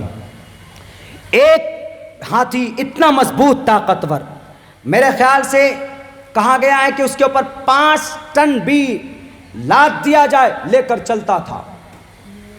13 हाथी, 300 घोड़े, कई हजार फौजों को लेकर काबतुल्लाह, जिसको हम लोग शहर मक्का के अंदर देखते हैं, काबतुल्लाह, उस काले से घर को काबतुल्लाह, अल्लाह बैतुल्लाह कहा जाता, अल्लाह का घर। और जहाँ है जिस शहर में, उस शहर को मक्का कहा जाता है। बहुत से लोग उसी को मक्का बोल देते हैं, उसी काबतुल्लाह को, बैतुल्लाह को मक्का बोल देते हैं। मक्का उस शहर का नाम है और काबा उस जगह का नाम, बैतुल्लाह, जिसका तवाफ करते हैं। उसको तोड़ने के लिए चला। क्यों तोड़ने के लिए चला था? क्योंकि पहले से ही उसका तवाफ, हज़रत आदम के ज़माने से उसका हज, उसका तवाफ होता था। ज़माने जाहिलियत में भी मुशरिकीन करते थे, उसको तवाफ करते थे, हज करते थे। एक शाहे हबश, उन्होंने देखा सारे लोग वहाँ जा रहे हैं काबतुल्लाह में तवाफ करने के लिए, डुप्लिकेट तवाफ काबतुल्लाह बनाया उन्होंने, बैतुल्लाह अपने यहाँ। एक आदमी को पता चला कि अच्छा, मक्का के एक आदमी को पता चला कि उन्होंने ऐसा ऐसा किया, उनको गुस्सा आया, गया जा करके वहाँ गंदगी कर दी, टॉयलेट कर दिया, बाथरूम कर दिया, करके भाग आए। पता चला, अबरहा को किसी ने खबर दी कि देखिए गंदगी कर दी। किसी ने कहा कौन था? कहा कि वहाँ से आया था, अरब से। कहा अच्छा चलो तो तैयारी करो, हमला करते। पूरे बुलडोज़र सुलडोज़र, उस वक्त की हाथी, आज के बुलडोज़र, वो बुलडोज़र पता नहीं क्या हवा सा चल गया, कहीं कुछ होता बुलडोज़र चला दो, किसी ने पत्थर फेंक कर कहीं पे मारा, बुलडोज़र उसके घर पे चला दो। अजीब हो गया, बुलडोज़र ही अगर सब कुछ है तो फिर ये हमारे जुडिशरी, अदालत, कानून, पुलिस प्रशासन किस लिए? बुलडोज़र पे सेंसर लगा दो, कहीं पर कोई इल्लीगल होता तो बुलडोज़र चला दो, कहीं पर कोई अगर उल्टा सीधा बोलता तो उसके ऊपर भी बुलडोज़र चला दो। अनपढ़ गवार आदमियों की हरकत हो सकती है, अक्लमंद इंसानों की नहीं हो सकती। अबरहा ने कहा कि चलो उस काबतुल्लाह की ईंट को उठा उठा कर लेकर आएंगे और मिटा देंगे उनका नाम और निशान। अपनी ताकत पर गुरूर था, अपनी कुर्सी पर गुरूर था, अपने फौजों को, अपने लश्कर को तैयार किया। 13 और 300 घोड़ों को लेकर निकले। चलते चलते जब काबतुल्लाह शहर मक्का पहुंचता, मक्का शहर के थोड़े से बाहर रुक कर सारे शहर के जानवरों को अपने कब्जे में लेता। अब्दुल मुत्तलिब को पता चलता तो अब्दुल मुत्तलिब ने कहा, अब्दुल मुत्तलिब ने जाकर कहा अबरहा को कि अबरहा हमारे ऊंट को दे दो, हमारे जानवरों को दे दो। उन्होंने अबरहा ने कहा क्यों तुम काबतुल्लाह को नहीं बचाओगे?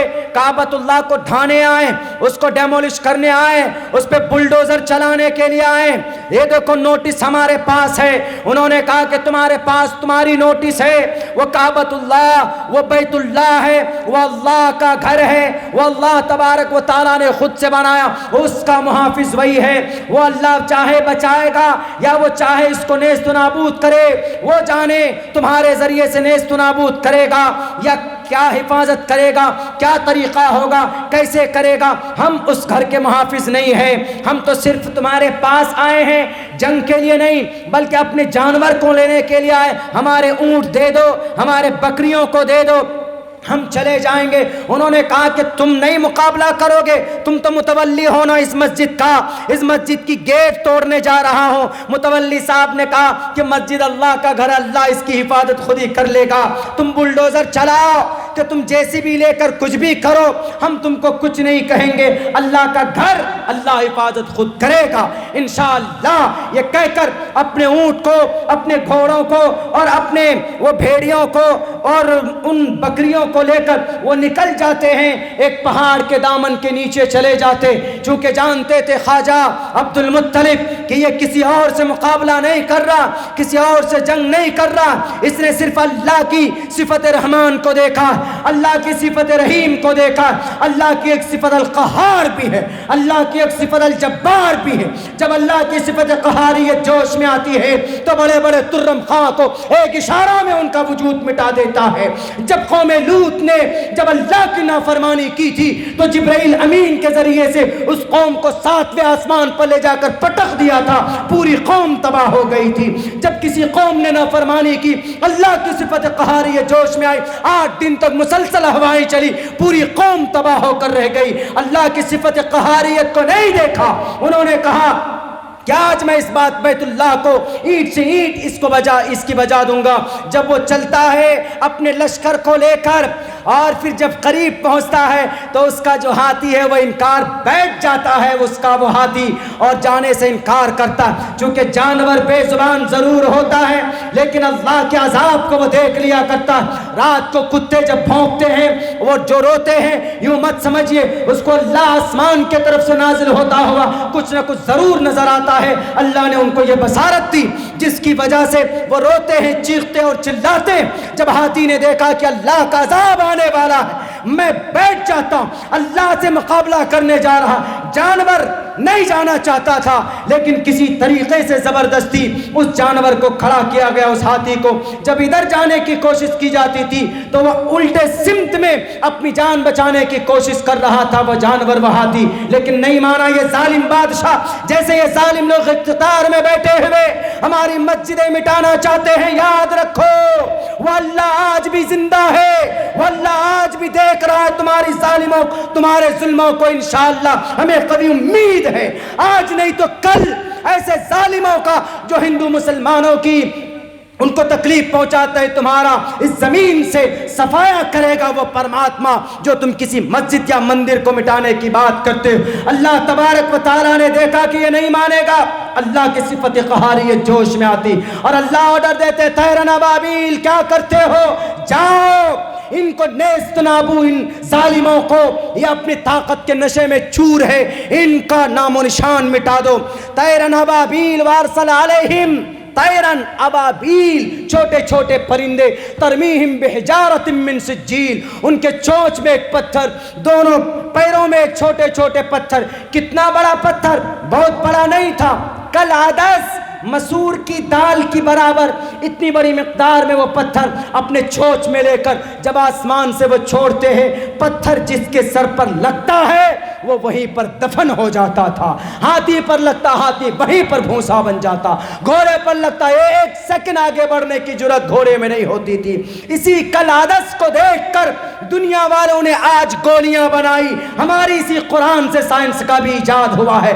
पूरी कौम को, पूरी जंग को, पूरी लश्कर को फजालहुम कास्फिम माकूल, भूसा बना दिया अल्लाह तबारक व तआला ने चंद सेकंडों में। आज भी तुमने अपने इन बुलडोजरों को नहीं रोका, और ये असंविधानिक, ये इल्लीगल बुलडोजर अगर तुम्हारे नहीं रुके तो आज नहीं तो कल तुम्हारा सत्यानाश ये परमात्मा जरूर करेगा। नारे तकबीर, अल्लाहु अकबर, नारे तकबीर, अल्लाहु अकबर। हमको जालिम का तरफदार नहीं लिख सकते, कम से कम हमको कोई लाचार नहीं लिख सकते।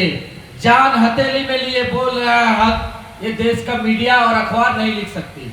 वाह, बहुत अच्छा। चलिए मौजू के ताल्लुक़ से बड़ी अच्छी बात कही। तो मेरे भाइयों, अबरहा से ज़्यादा ताकतवर ये लोग नहीं हैं, लेकिन उसके लिए हमें और आपको वैसा मुसलमान बनना होगा जैसे उस वक्त के दीन इब्राहिमी को फॉलो करने वाले थे। अल्लाह के नबी के पैदाइश से जन्म लेने से 50 दिन पहले का ये मामला है। अल्लाह के नबी इस मामले के 50 दिन, इस हादसे के 50 दिन के बाद आप अलैहिस्सलातु वस्सलाम इस दुनिया में पैदा हुए थे।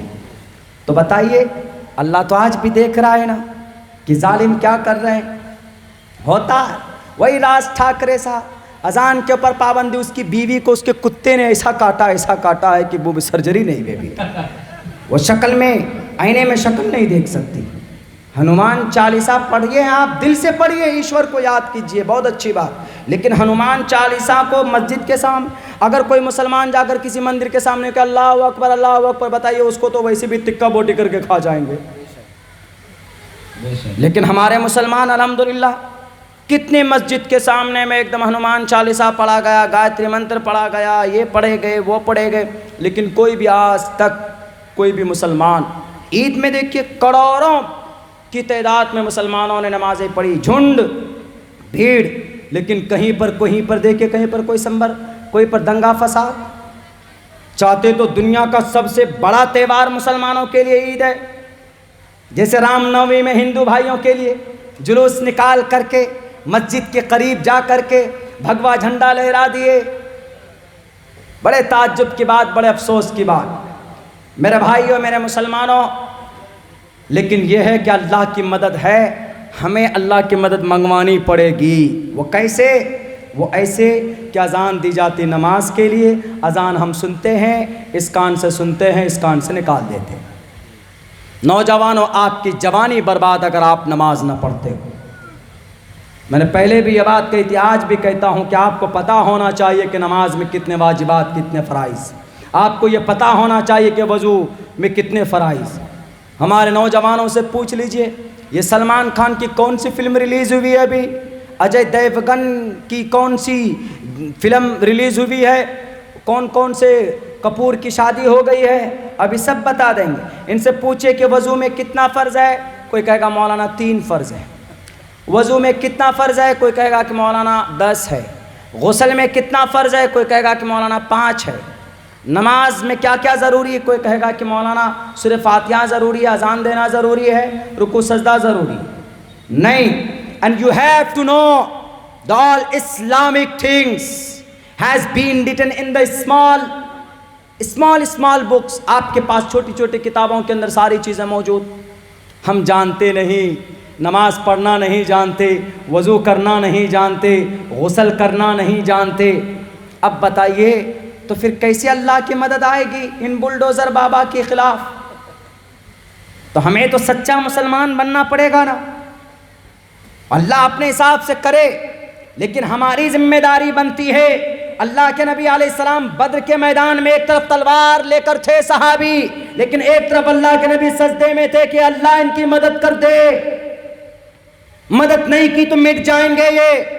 दोनों चीजें होनी चाहिए, मुंह में जुबान हो, इन जालिमों के खिलाफ तकरीर हो, इन जालिमों के खिलाफ केस हो, इन जालिमों के खिलाफ रिट पिटीशन हो, और इन जालिमों के खिलाफ अल्लाह से बद्दुआ भी हो।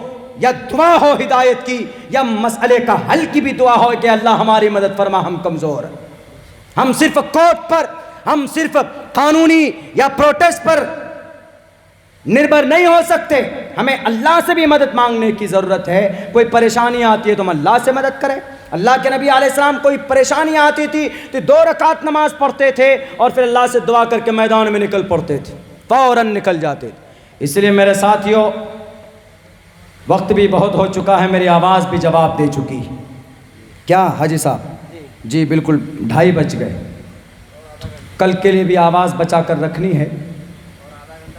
अरे भाई, आधा घंटा आप अगर माइक सही रखते तो मैं 3 बजे तक इंशाअल्लाह लेके चलता, लेकिन हमारी माइक सही है भाई साहब की, सारी चीज़ें ठीक, शायद सेटिंग में कुछ गड़बड़ी है। कभी हो जाता है कि सेटिंग सही नहीं हो पाती तो आवाज़ को खींचता। मेरी आवाज़ कभी भी नहीं लगती थी, लेकिन आज आपकी आवाज़ माइक में मेरी आवाज़ लगने लगी, बैठने लगी, दबने लगी। तो बहरकैफ ज़रूरी है, कंपलसरी ये है कि हमें अपने मजहबी एतबार से हमें स्ट्रॉन्ग बनना पड़ेगा। अल्लाह तबारक व ताला से मदद मांगनी पड़ेगी, तभी जाकर अनाप शनाप कवानीन बनाए जाते हैं। अल्लाह के नबी अलैहिस्सलातु वस्सलाम ने अज़ान का हज़रत बिलाल हबशी रज़ी अल्लाह ताला अन्हु को ज़िम्मेदारी दी कि अज़ान पढ़ो। मस्जिद नबवी के मुअज्जिन बने। बिलाल हबशी ग़ुलाम थे, खूबसूरत आवाज़ थी, लेकिन ये अज़ान आदमी की हिदायत का ज़रिया भी बना है। अज़ान किसी पर जुल्म करने के लिए नहीं है, अज़ान किसी को जिहाद के लिए नहीं बुलाता है, अज़ान किसी लड़ाई करने के लिए नहीं दी जाती है, बल्कि अज़ान सिर्फ़ अज़ान दी जाती है नमाज के लिए। एक मौके पर हज़रत अबू महज़ूरा रज़ी अल्लाह ताला अन्हु फरमाते हैं, अबू महज़ूरा जो कि नौजवान थे, बहुत बड़े बॉडी फिल्टर भी थे और बहुत ज़्यादा, आप ये कहिए कि आजकल का मॉडर्न नौजवान, हाथ में बड़े मोबाइल, सर में 3-4 तरह के बाल, इधर पीछे छोटे छोटे, इधर आगे इतने बड़े बड़े रख जाते हैं जैसे वो तोता कबूतर वो लगा घोंसला बनाया हो। पहले ज़माने में खजूर के पेड़ में, ऐसे ही आजकल हमारे नौजवानों के बाल सर पे होने लगे। अल्लाह के नबी अलैहिस्सलाम 3 तरह के बाल लगते थे, वफ़रा, लिम्मा, जुम्मा। टकला भी होते थे आप अलैहिस्सलाम, यानी टकले का मतलब आप अलैहिस्सलाम बाल को मुंडवाते भी थे, बाल सफ़ा भी करते थे। आदमी बाल को सफ़ा करना चाहिए, सर के बाल को, गर्मी निकलती है। वफ़रा, लिम्मा, जुम्मा, यहाँ तक भी बाल थी, यहाँ तक भी अल्लाह के नबी के बाल थे और पीछे तक भी बाल थे। एक तरह के बाल होने चाहिए, ये नहीं इधर छोटे छोटे, इतने छोटे छोटे। मौलाना गर्दन पर हवा लगेगी और ऊपर गर्दन पर हवा की क्या ज़रूरत, हवा लगनी चाहिए तो खोपड़ी पर, यहाँ जहाँ पर वो गूद रहता है, वो जो 300-350 ग्राम का वो जो गूदा रहता है मगज़, वहाँ पर हवा लगनी चाहिए। ये तरीक़ा नबी का नहीं है। हमारे नौजवानों, आपको सुधरना होगा, आपको रास्ते पर आना होगा। आपकी जवानी के तरह नौजवान, शौखी जवान कौन? हज़रत अबू महज़ूरा रज़ी अल्लाह ताला अन्हु, आप अलैहिस्सलाम मक्कतुल मुकर्रमा को फ़तह करने के लिए चले। फ़तह करने के बाद कुछ नौजवान जो ज़्यादा शरारती थे, आपने उनके हाथ में हथकड़ी लगा दी और ये कहा कि आज के बाद तुम लोग शरारत नहीं करोगे। आप अलैहिस्सलाम ने मक्का से कुछ दूर जाकर उनको छोड़ा। आप अलैहिस्सलाम हुनैन में जा रहे थे जंग करने के लिए। वहाँ के कुफ़ार ने, वहाँ के मुशरिकीन ने आप अलैहिस्सलाम के ख़िलाफ़ बगावत की थी। तो उनमें से एक साहिब जिनका नाम अबू महज़ूरा, बाद में ईमान लाए, उस वक्त तक वो ईमान नहीं लाए थे। उनके हाथ से हथकड़ी खोल दी। जब अज़ान का वक्त हुआ हुनैन जाते हुए, तो आप अलैहिस्सलातु वस्सलाम ने एक साहबी को कहा कि तुम अज़ान दो। उन्होंने आवाज़ दी, अज़ान दी, अल्लाहु अकबर, अल्लाहु अकबर, अल्लाहु अकबर, अल्लाहु अकबर, अशहदु अल्ला इलाहा इल्लल्लाह, अशहदु अल्ला इलाहा इल्लल्लाह, अशहदु अन्न मुहम्मदर रसूलुल्लाह, अशहदु अन्न मुहम्मदर रसूलुल्लाह, हय्या अलस सलाह, हय्या अलस सलाह, हय्या अलल फलाह, हय्या अलल फलाह, अल्लाहु अकबर, ला इलाहा इल्लल्लाह। ये अज़ान की आवाज़ अबू महज़ूरा ने सुनी। वो सहाबी के साथ हो गए थे वैसे मजाक करने के लिए। आप अलैहिस्सलाम के मुअज्जिन ने जब अज़ान दी तो अबू महज़ूरा, उनके जो पूरे ग्रुप था काफिरों का, वो भी उनको चिढ़ाने के लिए, मजाक करने के लिए, इस्तिज़ा के तौर पर। ये देखो अजान दे रहे हैं कैसे, अल्लाह बनाकर, अल्लाह अकबर अल्लाह अकबर। जब कोई आदमी अच्छा करता है, किसी को चिढ़ाना होता है तो उसका नकल करता, उसकी मिमिक्री करता। तो ये अबू महज़ूरा मिमिक्री करने लगे बिलाल हबशी का। तो अल्लाह के नबी को जब खबर पहुंची तो अल्लाह के नबी ने कहा कि सबको बुला करके लाओ। जब सब बुलाए गए, सबके डर से रोंगटे खड़े हो गए। कहा कि तुम में कौन जिसकी आवाज़ सबसे बुलंद? उन्होंने कहा कि ये अबू महज़ूरा की यही गुरु घंटाल है, सबका हमारा लीडर यही। कहा कि सब तुम लोग जाओ। अबू महज़ूरा को रोक लिया जाता है। आप अलैहिस्सलाम ने कहा क्या बोल रहे थे तुम? उन्होंने कहा कि वो अजान की मिमिक्री कर रहे थे। तो कहा बोलो, फिर से बोलो। कहा नहीं बोलना था। कहा बोलो। अल्लाह के नबी अलैहिस्सलाम ने बोलना बताया कि बोलो अल्लाहु अकबर अल्लाहु अकबर। तब वो बोलता था, रिपीट करता था। पूरी अजान दी। पूरी अजान देने के बाद आप अलैहिस्सलाम ने उसके सर पर ऐसे माथे पर ऐसे रख कर अपने हथेली को ऐसे सीने पे लेकर शर्मगाह तक, कमर तक लेकर गए और उनके लिए दुआ दी, बारकल्लाहु फीका बारकल्लाहु अलैका, अल्लाह तुम्हारे अंदर बरकत दे और तुम्हारे ऊपर रहमत और बरकत हो। ये दुआ दी तो फौरन उनकी दिल की कैफियत बदल गई।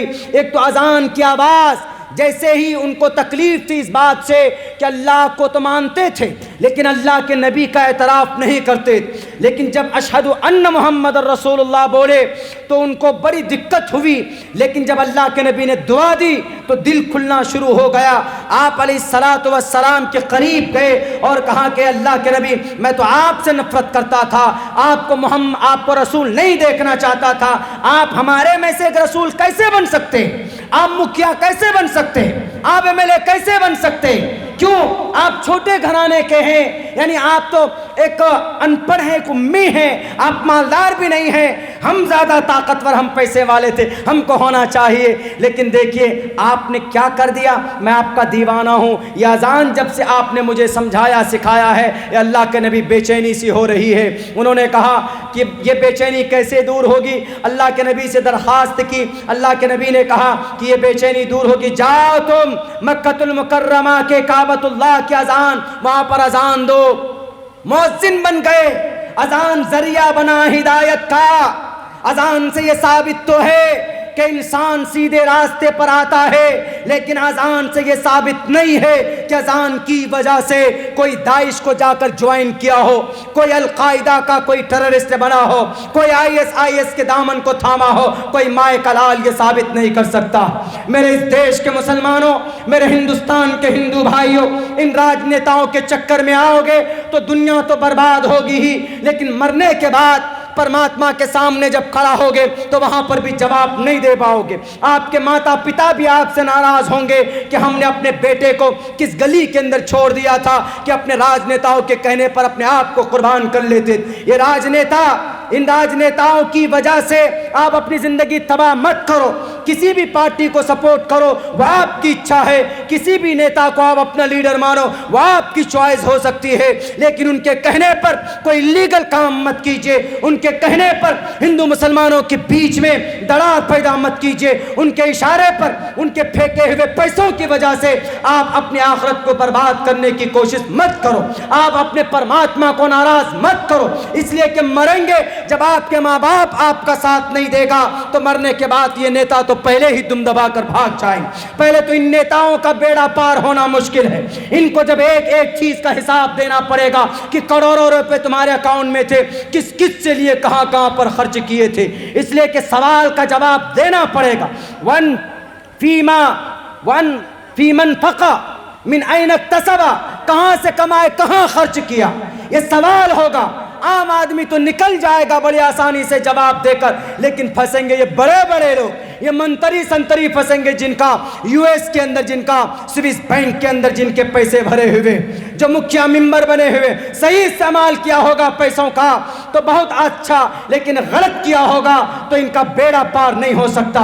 अल्लाह से दुआ करते हैं कि अल्लाह तबारक व तआला हम तमाम मुसलमान भाइयों को दिलजमी के साथ मेहनत करने और अल्लाह तबारक व तआला की शरीयत को जानने की और उस पर अमल करने की पूरी ताकत और जुर्रत दे। मेरे भाइयों बहुत बहुत शुक्रिया।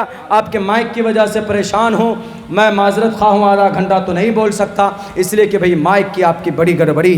अस्सलामु अलैकुम व रहमतुल्लाहि व बरकातुहू। दुआ करा दें। दरूद शरीफ पढ़ लीजिए। अल्लाहुम्मा सल्ली अला मुहम्मद व अला आलि मुहम्मद कमा सल्लैता अला इब्राहीम व अला आलि इब्राहीम।